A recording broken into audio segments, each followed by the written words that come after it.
This is the Tier 10 Swedish Collector Heavy, the Stritz K, a vehicle that was incredibly popular just a few months ago. You would see these rolling around everywhere in the battlefield, especially from skilled players, and in the competitive scene, everybody was driving this tank. When I got my top 8 in Reggie, you would see literally every game, 2, 3, maybe even 4 Stritz. It was absolutely spammed. And it was for good reason. The vehicle had 3,500 DPM with gun rammer, and it had a top speed of 52 kilometers per hour if you were using the super speed boost that it did feature. However, in the latest update of 10.3, those two features were basically stripped away. It lost 200 DPM. Now granted, that's still a lot of damage per minute. The vehicle went from 3,500 to 33, and even with calibrated shells, I still have around 3,100 damage per minute. That is still more than 99% of tier 10 heavies, and running rammer, you're still very equivalent to mediums on terms of damage per minute. So I think the vehicle is completely fine in that regard. It lost its super speed boost as well. To be honest, I could care less. I didn't run super speed boost to begin with on this vehicle because of the fact it got lit on fire so commonly. I remember playing this in comp and telling my teammates to not run super speed boost and adrenaline because you will get tracked and you will get lit on fire. And I remember it was probably 5 or 6 battles where I would just sit back in the corner and watch my teammates burn to death because they weren't running double repair kits. When vehicles have weak modules, you need to run repair kits. That's just a fact. And this is one of those tanks that, sure, the speed boost helped you,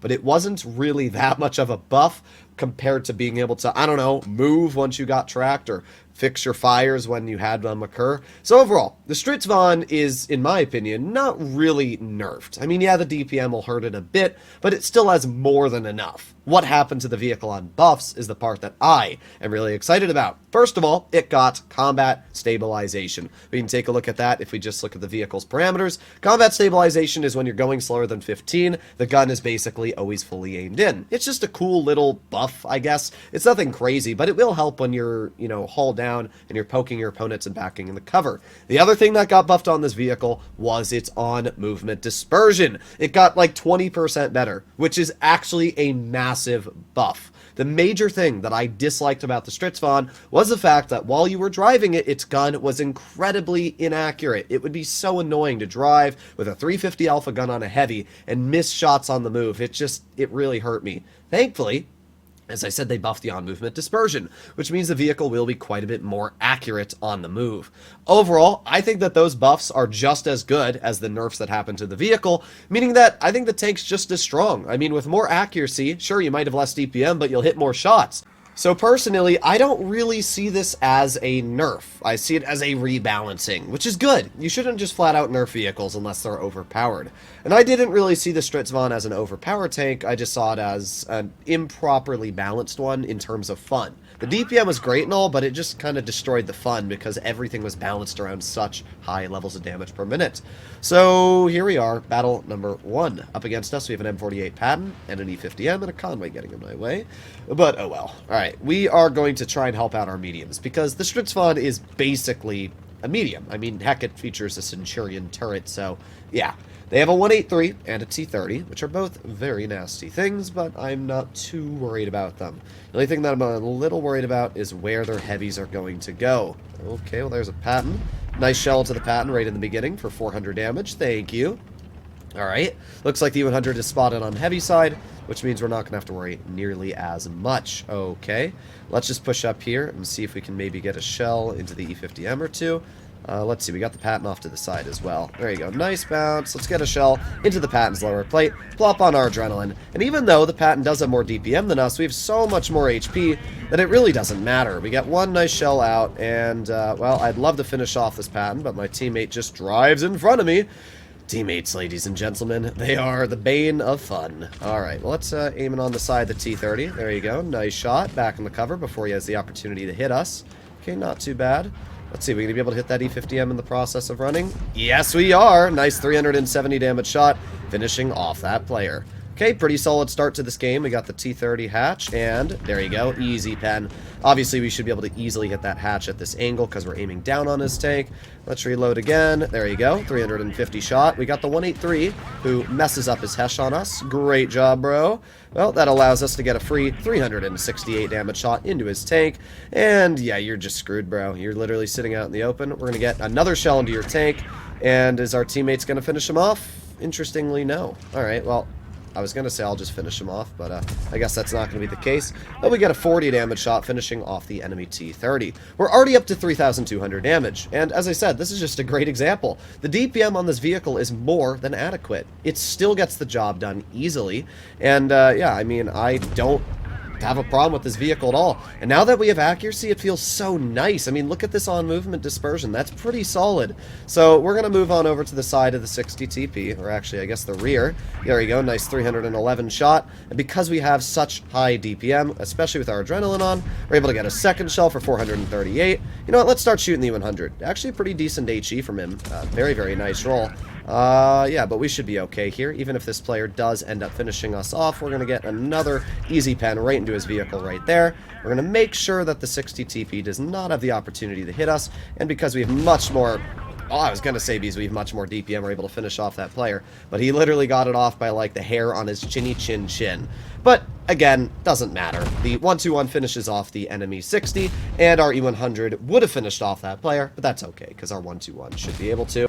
Either way, pretty solid victory for the STRV K. We were able to deal 4,730. I mean, that's an insane amount of farm. We would have been able to get just a slight bit more out if we had had a 0.1 second faster reload. Some of you might say run rammer, but I probably wouldn't have had the pen to cut through the E100 turret, so yin and yang.